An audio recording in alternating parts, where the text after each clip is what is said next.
To introduce Professor Tom McLeish, who is the Pro-Vice-Chancellor at Durham University, in charge of research, is himself a physicist by background and training and research, but also has done an awful lot of thinking about science and theology and about the way that the two relate to one another. So we've asked him to give an opening lecture, kind of in a way setting the scene for what's going to carry on in the rest of the week. So without further ado, Tom, I'll hand over to you. Thanks.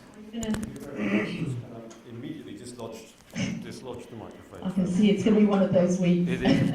No, I propose to speak up and not use a microphone because the lapel microphone isn't here, and if I wave my arms around, it'll just come and go. But if any of you are not hearing directly, I'm quite prepared to do as well as I can with the mic. Now, does it work like this? To be honest, that's fine. Okay, that's very, very good news. It's lovely to be here back in Faraday. Thank you very much indeed for inviting me. And I hope this initial stage setting morning will be fun. I intend to ask far more... We're not looking right. Oh, okay. Far more questions we can answer. But can I ask the first question? Is this room wired cleverly enough to turn off these front lights, leaving the rest on? So we can, that's, well, okay, that's almost fine. So now I'm happily submerged in darkness myself, which is even better. I just thought I'd put this cartoon up, we've got to see it at the back, but it's not part of the lecture. But I reckon that if we can explain why this is funny, then we may have solved the answer to our questions around science and religion. The bookstall, the problem with the bookstall, of course, is that everyone lecturing here has also written their own book. I know that's true one this morning. So we'll all be doing a hard certainly that the reflections that Gail was kind enough to point out that I'd made in this subject are in a recent book published last month by OUP called Faith and Wisdom in Science, and there are stonking discounts on this and piles of them next door. So don't hold back, but there's more on that tomorrow. So what I want to start off, actually, we have the lights back on just briefly. I'm so sorry. What I want to do is to start off with a little bit of breathing exercise and audience participation over there. We didn't sign up for this. Now, what I want to do is just for us to come with what's on our minds. I want to play a game for 2 minutes. I'm sure you've played it before. And you don't have to think. You just have to respond. I'm going to say a word, okay, and you just shout out. If there's any associated words that immediately come to mind, don't think for long. In fact, don't think at all. Just tell me what comes into your mind, all right? So we'll try it. So if I say bicycles, you say... Fantastic. Yeah, that's some stuff. I didn't get it, but you'll all have got them, okay? So I want to say another word. We'll say summertime.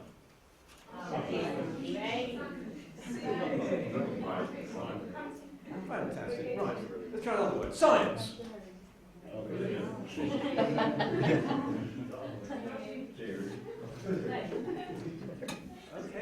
Okay. What was the last one? Fiction. Oh, yes, it happened too quickly. I was going to use the flip chart for this. I can't. Okay. Religion. Okay, different. Sorry. Guidance. Oh, that's interesting. We didn't have guidance under science, did we? How interesting. Completely different set of word clouds. You know, if you imagine you all seen that software now where you can analyse a document, create a word cloud. If we had very clever software, of course, the microphone in the room, the computer would capture the noise, and we have immediate word clouds for both science and religion, but a rather different set of words. And I wonder why that is. Well, before we just turn the lights off. We're going to be talking about the relationship between science and religion for a week, and my experience of these discussions is that the first problem with many of them is that the discussers, the arena, the tennis court, if you like, for debate, and often is a tennis court, the net in the middle, and the ball going from one to the other, has not been properly laid out. In that it becomes clear after a few minutes that very few, if any, of the people in the conversation really seem to know what science is, and even fewer, well, actually, just many, seem not to really have a firm understanding of what religion might or might not be. So I thought we ought to establish a bit of what these things are. Posh word is ontology. So our ontologies for science and religion, we're going to start with what is science? I wonder, what's it about? Is it about maggots and galaxies and flowers and atoms? Let's just take a scientific journey, one that I particularly like, the powers of 10 journey. We'll take the powers of 10 into, I'm sure this is what you all wish you were doing, not in here, you wish you were out there, on a blanket. And let's dive into, each of these pictures is going to be, this square is going to be 10 times smaller than the one before. So this is a 10 centimetre square on the back of the hand. This is a 1 centimetre square. We're beginning to see some of the structure of the skin. Down to a millimetre, we're seeing rather more, just 100 microns now. We're beginning to see some structure of the blood vessels, diving into a blood vessel. And here we are, 10 to the minus 5 metres. That is, of course, what this thing is. This is a white blood cell, 10 microns. Now inside the cell we get into the nuclei and portions of the cell, and we see these strange spirally shaped molecules right in the heart of the cell. And down at the 10 nanometers range, the double spiral of DNA, and then right at the atomic level itself, 10 angstroms or a nanometer, we find this extraordinary phenomenon that all of nature at finite temperature, at the molecular scale, is in this seething, chaotic dance of Brownian motion. It is actually a computer simulation, but let's find one that isn't. Here are two of my favourite characters. I know this isn't the history lecture, and I'm slightly, if I admit a challenge, it's hard to talk about a frame of the science and religion question without going into history, but that's John Hedley Brooks' job later in the week, and he's a zillion times better at this than I could ever be, so we're going to do that. I'm not really allowed to talk about history, but, I break some rules. Let's meet Robert Brown, one of my favourite characters, who discovered Brownian motion, son of a Scottish minister, deep man of faith himself, but had this extraordinary flexibility of mind that allowed him, when actually searching and discovering the things about the structure of pollen grains, and this is a video taken down Robert Brown's microscope of the same structures in pollen grains that he saw, which is showing you the first glimpse of that he had of Brownian motion. There'll be more about Brownian motion and chaos in my second talk. Though I did want to just say a personal story. It's lovely. All of us are connected into this human story of science. Many years ago, I was about 12 years old, my grandmother gave me a little field microscope that her grandfather had in the early Victorian. He was one of these amateur naturalists. And when I saw this picture of Robert Brown's own microscope, which is now in the Science Museum, I took in a little gasp because they're identical. So I have the next one off the production line, I'm sure it was the production line, of Robert Brown's field microscope. It still works as wonderfully. It's all this. But Michael Faraday, another great hero of mine, was particularly entranced and excited by Robert Brown's discovery of Brownian motion. So much so that he, the very next year, a few months after, Brown had published his treatise on Brownian motion, and all the press had got it wrong. All the press, the Twitter feeds and Facebook of the early 19th century were pronouncing that Brown had discovered, many of them had discovered the underlying spirit of life, because these pollen grains were dancing around. Of course, exactly what Brown hadn't done. Brown was a consummate experimentalist. He looked at chalk grains, he looked at sand and cold and dust. He'd even broken up the little bit of the Sphinx from Egypt and shown that all of these dusty particles, if they're small enough, danced around in this continuous way. Michael Faraday, who every Friday evening at the Royal Institution in England attracted the glitterati of the capital.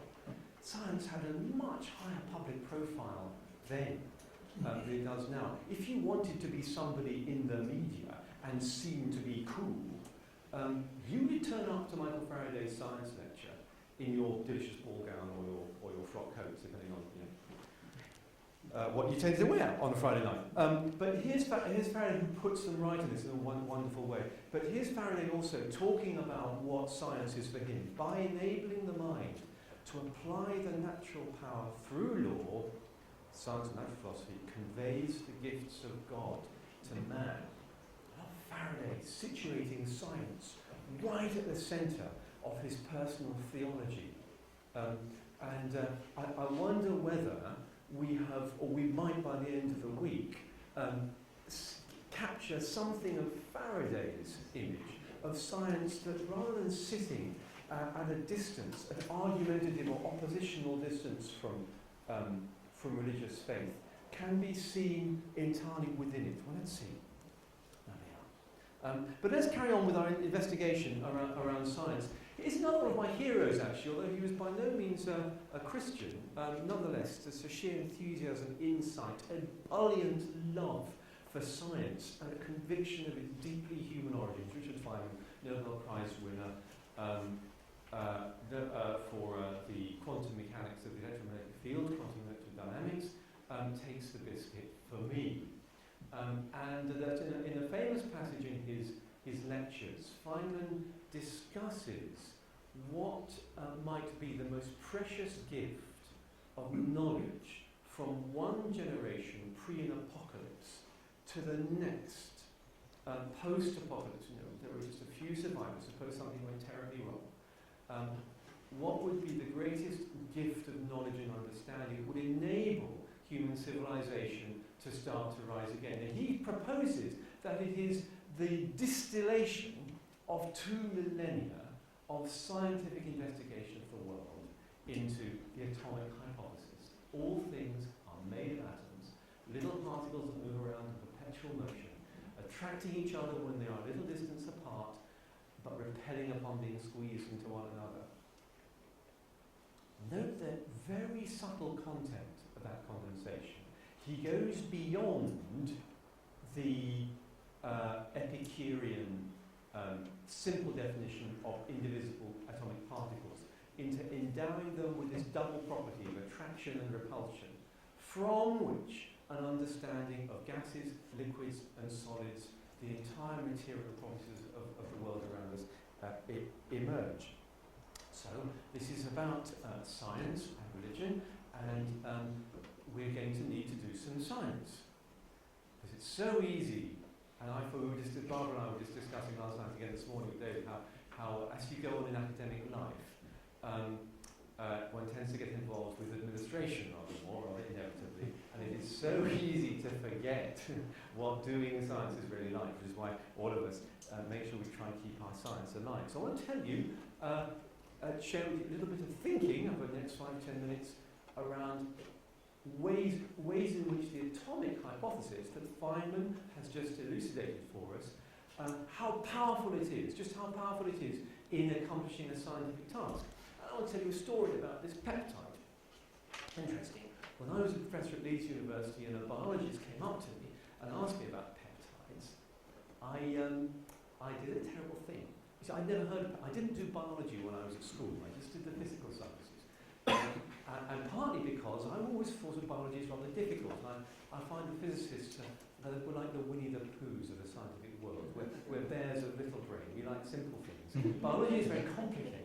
And I've always been put off by the words, and I thought you might find it interesting that even in the scientific establishment, some of us are just as scared by the jargon of others, as people outside start.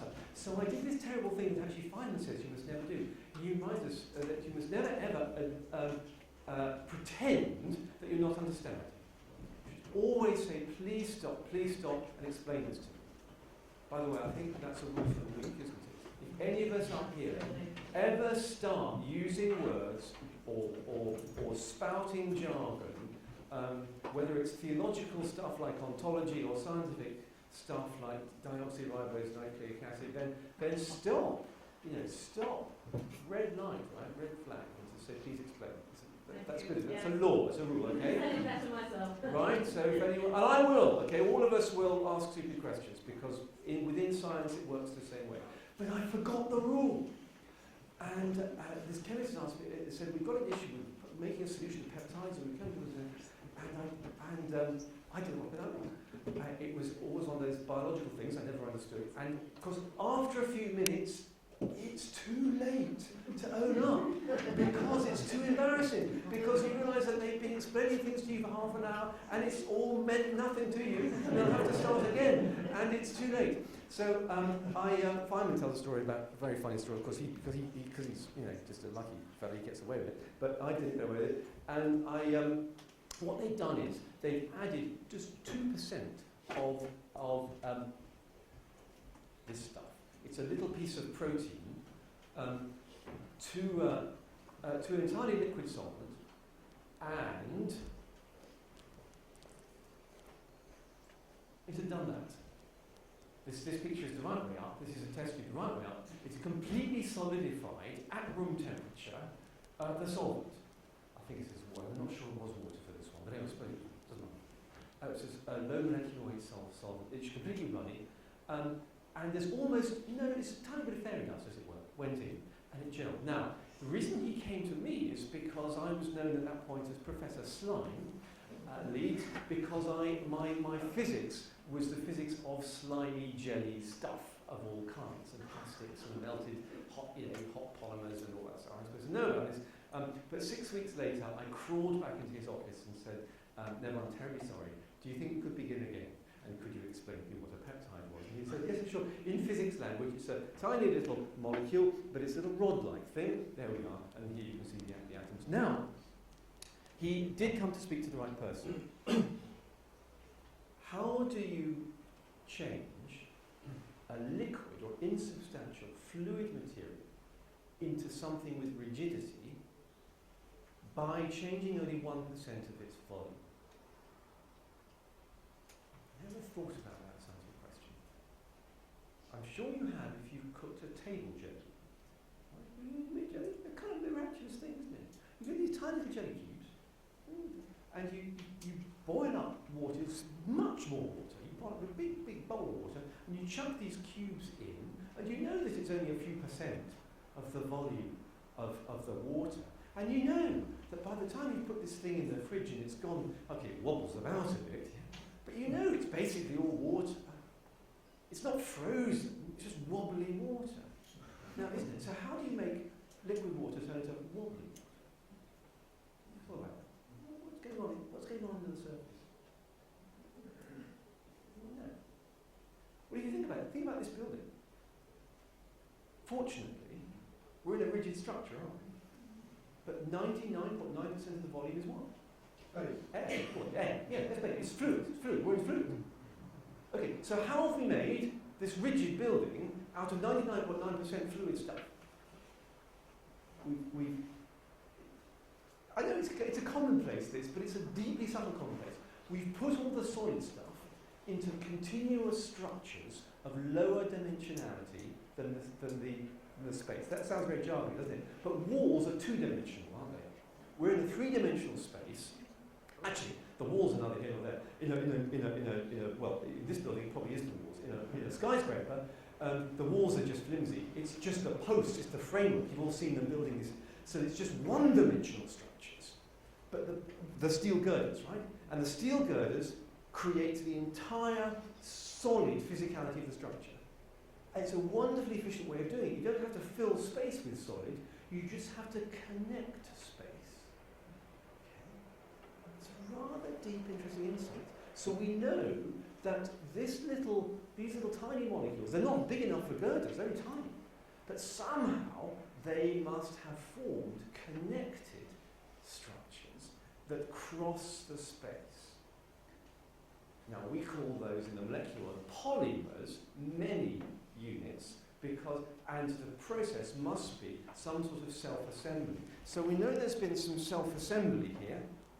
masterform polymers, and actually it took us months before we found some microscope evidence. Can you see? I don't know whether you believe me. The editors of Nature did not believe us that this was an image of polymers and trashed the paper. But we eventually got some images of better ones. We think we can see long, twisted structures here. But the point is, I knew they had to be there from the macroscopic jelly-like polymers. And we created a theoretical model. Again, posh jargony word is flexible beta sheet ribbons. And here these, we identified where the bonds were on the end of these little rod-like molecules. I realised that they would stack like my fingers, stack like that into a long tape that would then twist around like this. I don't know if you can see rather silly cartoons about it. So we were able to explore, it turns out, a whole series of structures. Here you can see them much more clearly. And sometimes the twisted tapes would come together and form real like girder-like structures. And here are some much better microscope pictures from a year or two later that allows us to verify our hypothesis, of which we were already sure that these fibres were growing of their own accord. And we worked out under what conditions they would grow. And it turns out that this is one very similar, but this is the sort of structures that occur in the brain of patients with Alzheimer's disease. And some of these neurodegenerative diseases are naturally occurring examples of this self-assembly into girder-like molecular structures of bits of protein molecules that should be doing other things, from Christoph Hill and when Chris was at Oxford, of course in Cambridge now.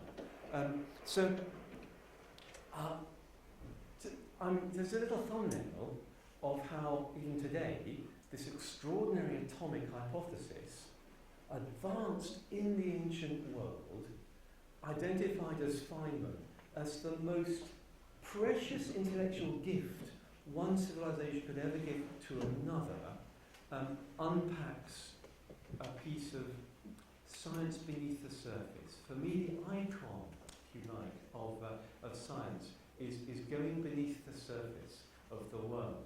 There's an extraordinary human capacity, not just to be satisfied with what we see superficially, but to demand an explanation, more than explanation, demand insight, a sort of seeing that goes underneath the surface and explores the structure of the world from underneath, and somehow therefore approaches it.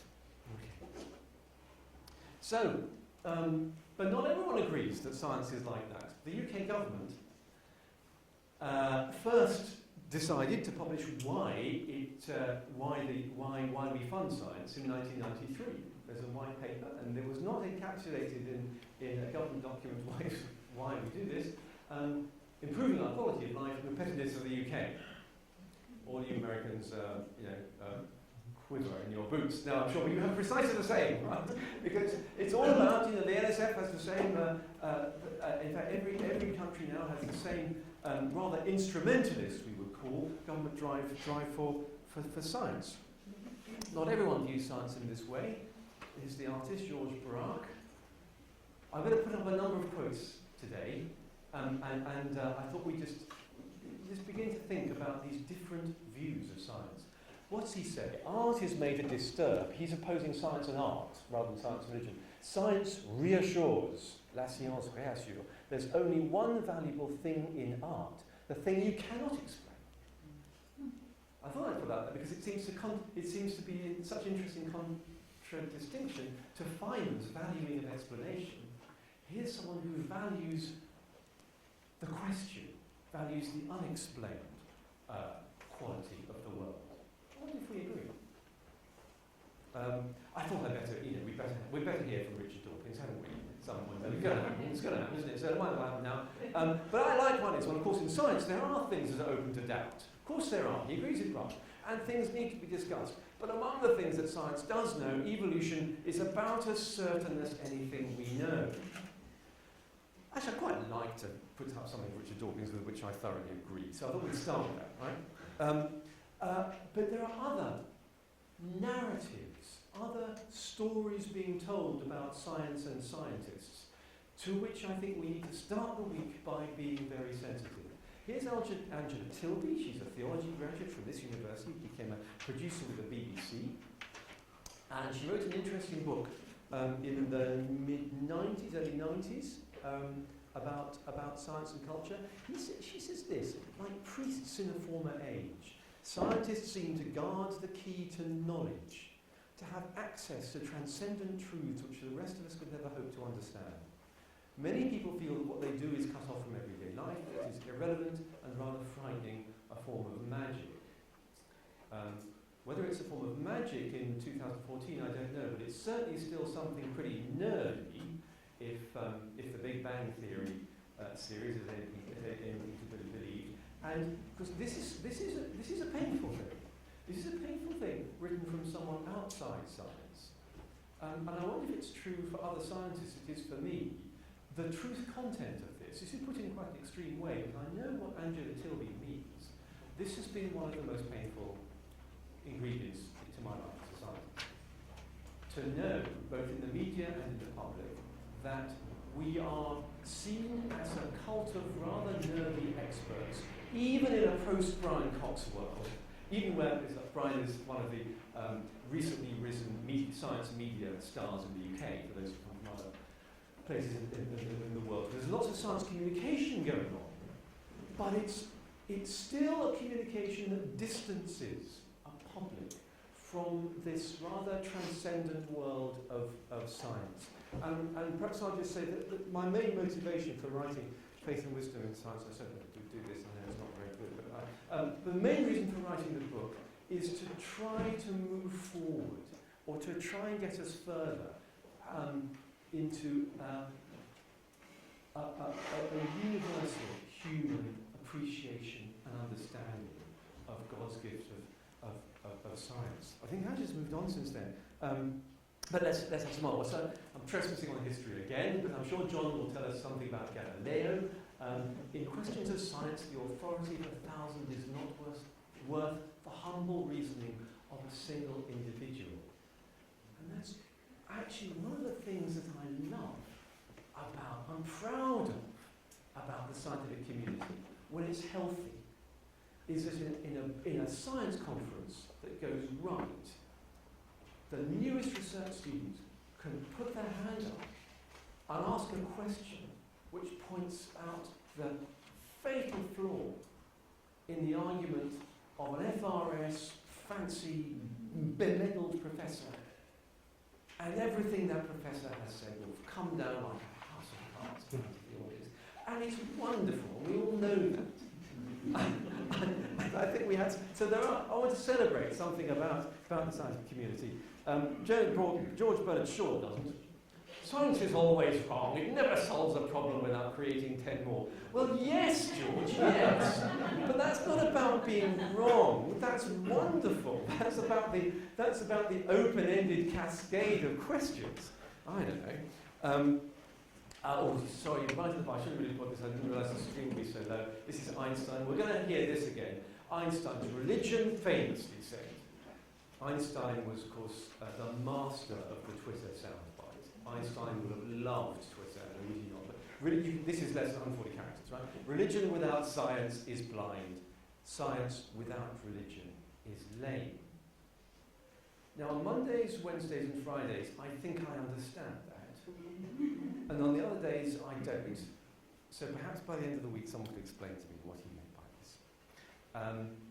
I thought I ought to just, part of this pain around science surfaces from time to time. It's certainly surfaced both in the 18th century age in wonder in Blake, and in the 19th century some of the Romantic poets. And it surfaces still, this accusation that science somehow sucks the beauty, the aesthetic beauty, out of the world. You may not think that this is a question on the science and theology axis, but I would beg to differ. I think this is a profoundly religious question. Here's John Keats, sorry, shouldn't have to eat, in Lamia, we know this poem. He uses the word philosophy for science, right, because he's writing at a time when that was the word used. Do not all charms fly at the mere touch of cold philosophy. There was an awful rainbow once in heaven. We know her woof, her texture. She's given in the dull catalogue of common things. philosophy will clip an angel's wings, conquer all mysteries by rule and line, empty the haunted air and gnomed mind. Unweave a rainbow. He has this lovely picture of a rainbow as a woven, textured sheet of mystery, and he says that science, actually the story of the science of the rainbow is one of the most mystical, wonderful, wonderful stories. From Aristotle to Grosseteste in the Middle Ages, one of the very earliest insights of refraction phenomena, the early 15th century theory of the rainbow. It's a wonderful, wonderful story which I'd love to tell if we had time, which we don't this time, another time. But Feynman once asked, maybe you've read in his accounts, surely, what I don't like about you scientists is that you take the mystery and the beauty out of sunsets. You're just thinking scientifically all the time, you're destruction. The sort of thing he'd say is, do you really think that scientists are less able to appreciate the aesthetic beauty of the sunset? Those golden colours, the glorious deep reds, the green. No, of course we are. Of course we can appreciate those things, but we see more. He says, when I see a sunset, I think of the great twisting magnetic fields in the star that's our sun. I think of the huge convection zones which bring the nuclear energy from the core of the sun to the surface through hundreds of thousands of miles of plasma-filled space. I think of the delicate structure of the carbon nucleus energy levels, and how, as friend Hoyle pointed out, predicted that there must be a resonant level in the nucleus of carbon-12 in order for nucleosynthesis starts to happen. And lo and behold, it was later discovered. I see more, he would say, not less. But I wonder if you think that more is an aesthetic more, or just a functional more.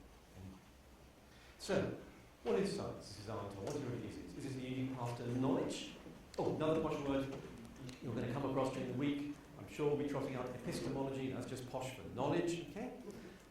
Is it a unique path to knowledge about the universe, or there are other paths to knowledge? Is it, like any other, a cultural human activity of imagination, of logic? Is it a threat to human imagination and to art and to the process of art? Is it perhaps a threat to religion? Is this a cause of pain and difficulty? Well, it is, isn't it, actually? Think about our inability in the West, certainly, to have adult conversations about science, about climate change. Dear, oh dear, oh dear. Fracking, genetic modified organisms. We just get stuck. Now, this may sound a bit political, but you see, I actually think that the socio-political problems of getting quagmired publicly in debates around important scientific evidence is also evidence of our difficulties around science and religion. So that's not often surfaces. But the flip side of that is I'm also convinced, and I wonder if we can get here by the end of the week, I don't know, perhaps you'll shoot it down, I'm also convinced that if we get our thinking, our public thinking, articulation of the questions and troubles of science and religion right, then we might stand a chance of ungluing and freeing up an adult, informed, less postured public debate around these vital scientific and technological issues around which the survival of our planet orbits. See, I don't think this is a sideshow. I'm so glad you've all come. This is not a nice to have to sort out our intellectual discussions with our friends, or to do a little bit of apologetics in our mission, although it is that, and that's good. It is far more than that. There is science as another social community of practice, more of that anon. What's in a name? I want to visit this a little bit, because there's a bit of history here. Have you ever thought to unpack what the word, the etymology, the word history of science? It comes from the Latin, sciere, scio, I know. So to be a scientist is to say, whether one knows the Latin or whether it's to sort of come at you from absorption and linguistic osmosis, it's to make a knowledge claim. But it's only been doing that for a century and a half or so. Because William Whewell, Master of Trinity College, not so far away, coined the term scientist, and Darwin refused to be called a scientist, by the way. Faraday too. They, for the rest of their generation, they would be very, very cross if anyone tried to call them scientists. No, they were natural philosophers. Why might Faraday, Darwin, and I have preferred to be called natural philosophers? Actually, it was the Americans that sold us the word scientist in the end. It caught on in America, invented in Britain, caught on in America, and then, in fact, because things tend to travel from that side of the Atlantic to this, mostly, it caught on again in the UK. Natural philosophy has a different etymology. It's Greek rather than Latin. Well, actually, that bit is Greek. This is Latin. Philosophia. Philo, I love. Sophia, wisdom. I love wisdom. Let me just share something with you. When I've given talks on science, or science and faith, or science and the two cultures to groups of people in different publics, and often those groups are composed of maybe quite old, quite senior people who've for years been made to believe that science is too hard for them. Maybe since they were children. That's one of the sad things. One of the painful things about science is hearing people say that. I don't know if that's true of you. I always feel a twinge of anguish. The same sort of things you hear people say, well, I don't like music. I don't listen to music anymore. I can't sing. I'm telling you, I can't enjoy music. You know that's not true. You know they're missing out on so much. But anyway, I sometimes said, well, suppose we think of science in a different way. Suppose we think around the old world, natural philosophy. Suppose instead of science, I just refer to it as the love of wisdom of natural things. Just sometimes I see a little smiley face. Sometimes I see just a door beginning to open towards a new way of framing science. Perhaps this is what I want to do today. Now, what about theology then? Oh, let's hear from Richard Dawkins again. What has theology ever said that is the smallest use to anybody? When has theology ever said anything is demonstrably true and is not obvious? What makes you think theology is a subject at all? I'm against religion. We're both of us, he and I both, using religion and theology rather ambivalently here, in mind, because it teaches us to be satisfied with not understanding the world.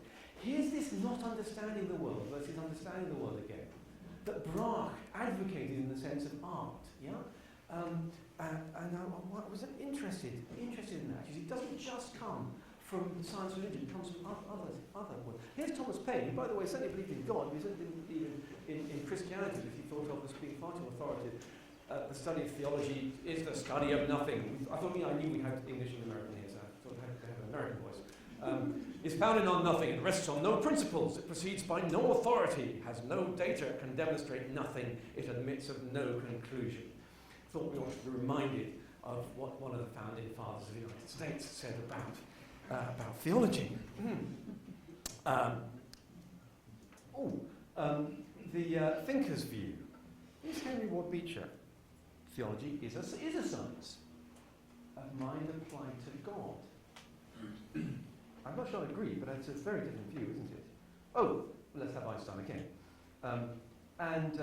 Many of us would have read John Polkinghorne from a long time back. And I love John's gentleness. He just beckons to us and says, what interests me is to know whether the claims of Orthodox Christianity are true. So here's a scientist looking at some factual historical claims about a religious tradition and thinking like a scientist and evaluating them in terms of truth.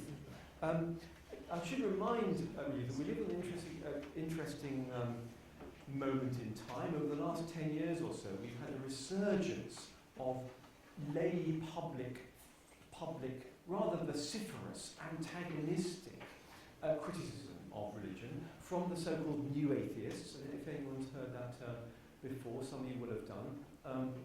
We met Richard Dawkins before, who's one of them, books like The God Delusion. I thought I'd just refer to Christopher Hitchens and Daniel Dennett. Still remain 4 irreducible objections to religious faith. And one of them is that, according to Hitchens, it wholly misrepresents the origins of man and the cosmos. It's ultimately grounded on wish thinking. Now, is this really true? Something for which we have to be deeply aware of, that in the public Wimbledon tennis final of science versus religion, there are some Aunt Sallies, there are some false targets set up. I don't see that science, religious faith, would misrepresent the origins of man and the cosmos, although maybe there are some within religious communities who do.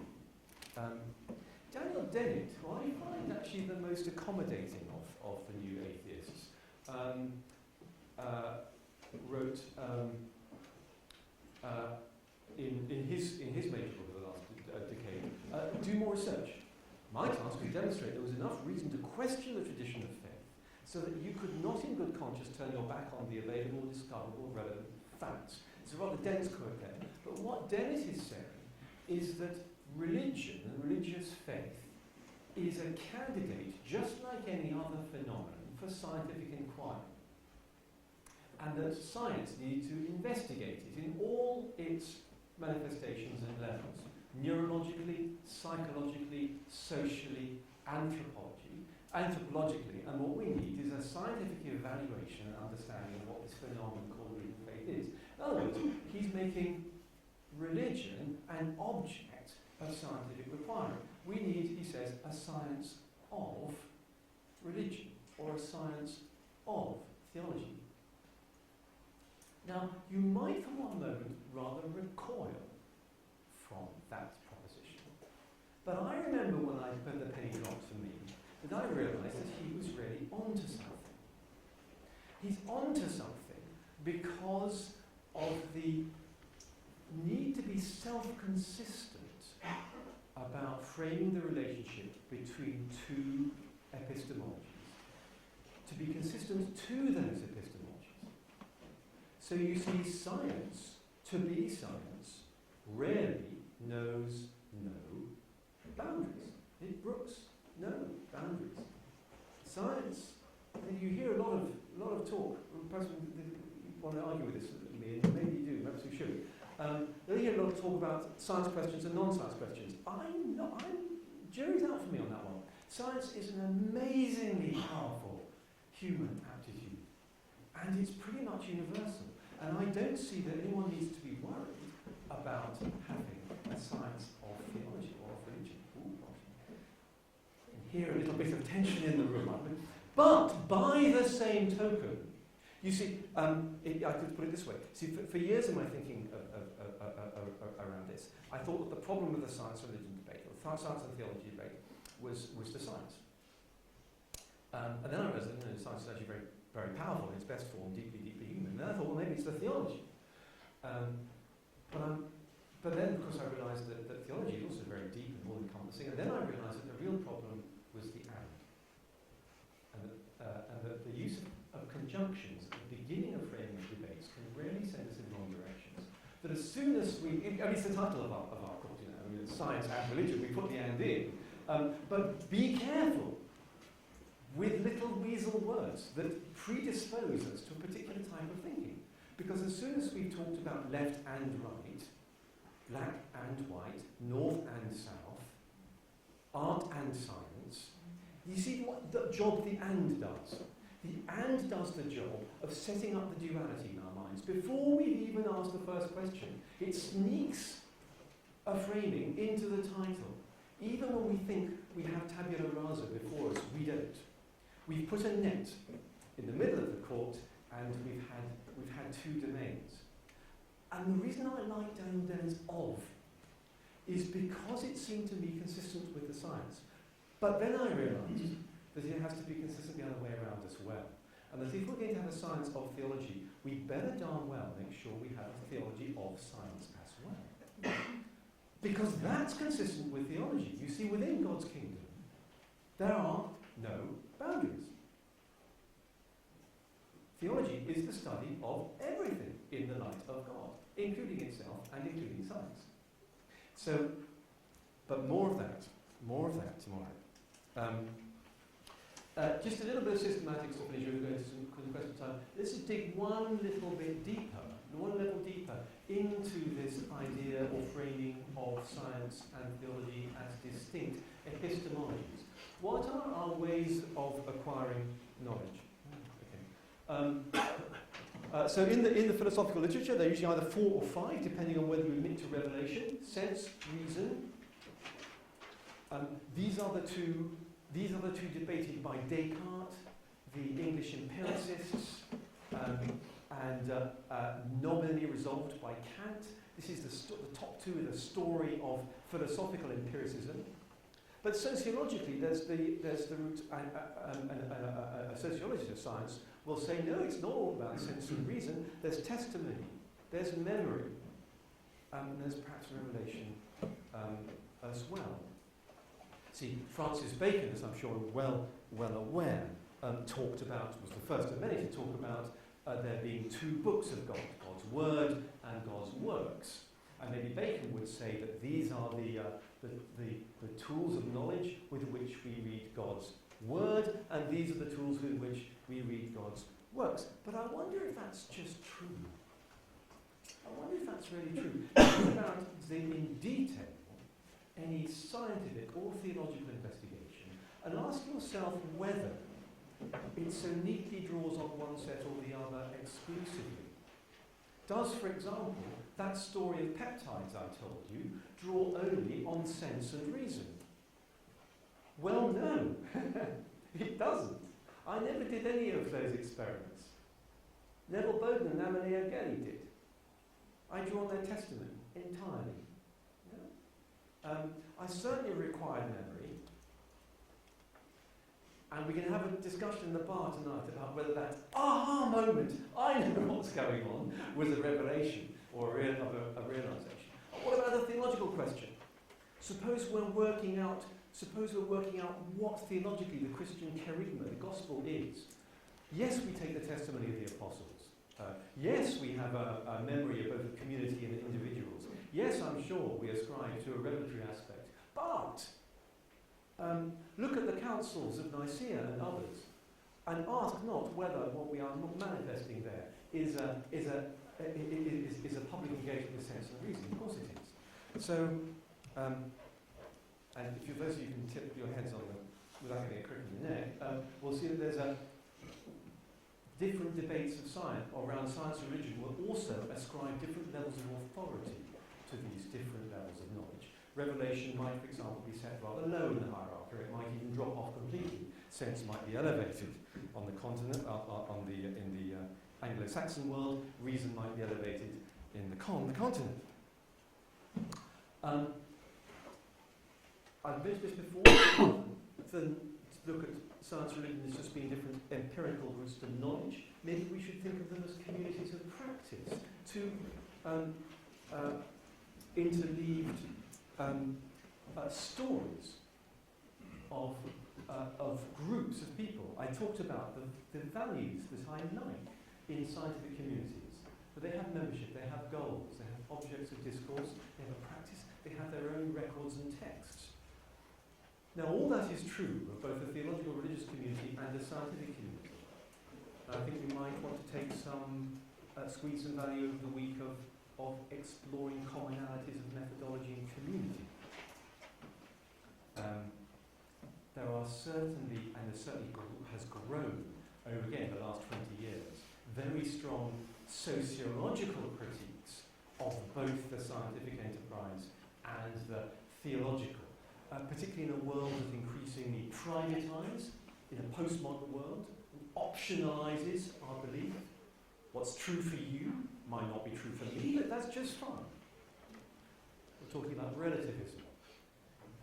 On the other hand, the new atheists and others have certainly been accused of elevating science into a worldview that excludes all other knowledges as being authentic, and that's scientism. There's a debate about realism in the world. When science talks about the world, is it talking about the world of ideas up here, or is there really any correlative into the world outside? And the old echo of C.P. Snow's identification of two cultures, the painful divorce of arts and humanities from the sciences, I think is a deeply theological issue, and it rears its head in many ways over and over again. We've had in the 90s and early noughties the literature of the science wars. We've looked at knowledge claims. We've looked at communities of practice. Again, we ought to just anticipate John Hedley Brooks taking us through the distinct historical narrative, because we will never understand this issue without looking at the story. And it's a long and deep story that has two roots of both Hellenism in ancient Greek, but our modern science today draws just as much from Hebrew wisdom. And actually that's the less usual turn I wanted to take historically in the Faith and Wisdom in Science book. In going back through the history of science, when I got to the ancient world, rather than take the usual right turn into ancient Greek thought, many people have done that, I wanted to turn left into Hebrew wisdom and identify what was in that tributary, because there's a lot to squeeze out. The extraordinary contribution in the early Middle Ages of Islamic science and commentary on Aristotle, without which the Enlightenment would have happened, still understudied. The deeply underappreciated world of medieval scholasticism in the 12th and 13th century, without which the scientific insights of Plato and Aristotle would not have been developed into a state that allowed the scientific enlightenment of the 17th century to really flourish. Then, of course, we get to the early modern Enlightenment. But so often our stories of science start here, don't they? Falls were not before a modern and postmodern. And the question, some people would say that in this process, this also delineates a sort of retreat of the divine. I wonder if that's true. So no more words, but let's just finish with some pictures. I think, remember what I said about the that the way we frame the questions sometimes sort of creates in our minds literally a geometry of the debate, of which, if we're not aware, can be very dangerous, because it's like being put into a tennis court, and we just play within the boundaries. But if we don't realise that the other boundaries might exist, or might be different. So I wonder if your picture for science and religion is this one. People talk about the interface, don't they, between science and religion. Personally, I don't like that. Is it really true that to be self-consistent, there are two different intellectual worlds, but there's a sort of boundary, and maybe this week we're just here. Is that so? Oh, maybe one's entirely other. Like Daniel Dennett, here's science. And of course there's such a thing as religion, but it's an object for study, sitting in the middle of science there. Here's the non-overlapping Mysterium. Maybe this is your view. Here's science and here's religion over here, right? And never the twain shall meet. And many people, to be honest, live like that, don't we? Don't we? Yeah.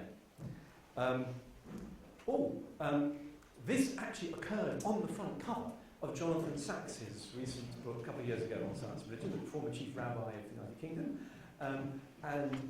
This is the overlapping view. So here's science and here's religion, and there's some stuff that belongs, well, this is a little bit happier for us, because rather than just run up and down the line, we're at least in the middle of a Venn diagram. But I wonder if that's true. This comes from one of my postdocs, computer simulation, is of mixing fluids, where there's an interpenetration of the white fluid and the red fluid throughout the whole world. Is this your picture of science and religion? Yeah, they're separate, but they're kind of micro-separate. They go everywhere, but if you dive in far enough, you really have to distinguish between whether you're talking science language or talking religion language. All kinds of parallel universes. Vaguely connected at points, but really operating on entirely different spheres. Yes, they overlap the same plane, but they're really at entirely different levels. Or are they different sides of a cube? Are they different ways in? Should we be thinking of a high-dimensional geometry of 3 or more dimensions? So I'm not answering any of these questions, but I want to sort of break our minds open a bit, and as the week goes on, inculcating us a sort of intellectual toolkit that allows us to ask what the current framing of the questions is. And of course, famously, we just lost Ian Barber recently, so I thought hats off to Ian, one of the great writers on this whole subject. Each of those geometries, of course, has a language co-relative. It might be the language of conflict, interdependence, independence, dialogue, integration, and maybe since Ian, a couple of other words like coherence and complementarity have been introduced. But I hope, just to conclude, and I'm sorry I'm a couple of minutes over, that I've persuaded you that science can be and should be at the heart of the Christian worldview. That there are many different framings of the relationship between science and religion, and we need to be aware of them. And that what we're doing this week is not a science show. It's really important for the church, for the world, for the planet. I can't imagine the Venerable spending a week. And nor could the Venerable Bede, who's the greatest European scholar of the 7th century, who's buried right there at the west end of Durham Cathedral. I just thought I'd show you this one. The place is up. It's such a pretty place. It's to indicate that we are in the presence. I mentioned many of them great thinkers who've gone before us, but we have a lot to learn. Okay, thank you very much. Questions?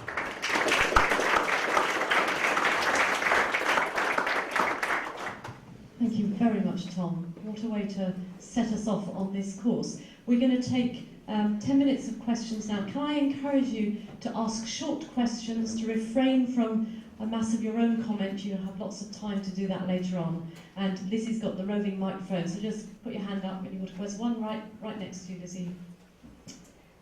That was great. Thank you very much. I noticed throughout your presentation that there was some back and forth between using the word theology and the word religion. Yeah. And as a sociologist of religion, I find that really interesting. And certainly historically, we see more discussion of the interface between science and theology, and more recently, the interface between science and religion. Yeah. I just wanted you to reflect on that a bit and give us some thinking. Thank you so much, Jo. So I did nod I nodded to that. I realised I was using them almost equivalently, but of course not quite. Because theology is, I suppose one can be theology can be an intellectual exercise. And in many of our universities' theology departments, you will find many academics who are not believers. You will find many who are. Actually, so my own department is probably the majority of professors of theology at Durham are actually practicing Christians, which is it makes a particular delight for me. But I suppose religion would include the embedding of practice as well as. So, but I suppose theology is more the intellectual slice through religious practice. Religion is probably larger. But of course, they have the other thing with words is never mind what they should mean. Willy-nilly, they carry baggage with them as well. So one of the reasons I dance between the two is because I don't want to carry all the baggage of one all the time.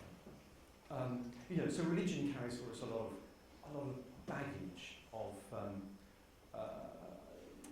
perhaps less well thought through ritual, for example. Theology, on the other hand, maybe we bang on too much about that. Oh dear, that's very good. That's very bad, isn't it? Okay, so now that's by the way, I realise we cut this short because of the necessary free time. But let me remind you that this question time is so important. We'll carry on over lunch. Anyone wants to carry on with questions today? That's what we'll devote my whole lunch to.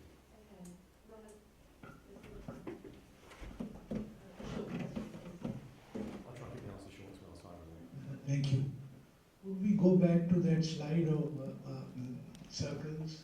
The slide of circles. Yes, This one, please. Yes. And did I hear you say on the right side, which was science, which was religion? Oh, it could be either. It could be either. It could That's be either. okay. Yes. So actually, what I want to again, when I come back to doing this science of faith and wisdom in science tomorrow, I think it's tomorrow. We're going to be exploring a little bit more at a more detailed level what it might mean for science and theology to be of each other, not and each other. So you might think it crazy that you could have two circles, one of which was inside the other, and the reverse is true, and the reverse is true. But there are higher dimensional topologies of thought that I think allow this to be possible. I'd just like to add that if we say that religion is guidance from the Creator related to that, then that knowledge circle has to encompass much more, including science. Yes. So that way, I completely agree, and that's what I meant of a theology of science. By the way, I know that we've done some studies in Durham. Myself and with my colleague David Wilkerson, who's joining us later in the week, have run a project, Templeton run a project actually over the last 3 years called Christian Leadership in an Age of Science.